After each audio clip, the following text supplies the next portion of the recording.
do not vote for Pacquiao because he is a liar. Ang Marcos, billion, trillion ang korupsyon. Tapos iboboto natin. Talagang Bakit hindi dapat iboto si Senator Marcos? may bahid ng korupsyon, may issue ng korupsyon. Alam mo naman, ang korupsyon sa ating bansa talagang yan ang dahilan bakit na naghirap. A few moments later. Ang mga mata natin dahil may matatalino naman tayo. Imulat natin. Lagi nating sinisisi ang pamilya Marcos pagdating sa korupsyon. Ang Marcos, billion, trillion ang korupsyon. Tapos iboboto natin. Lagi nating sinisisi ang pamilya Marcos pagdating sa korupsyon.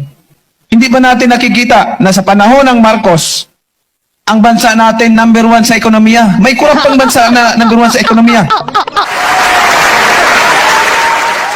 Sa kami sa grupo ng Alyansa na ma-2-0 namin dito sa Metro Manila dahil panahon na suportado kami ng Pangulo.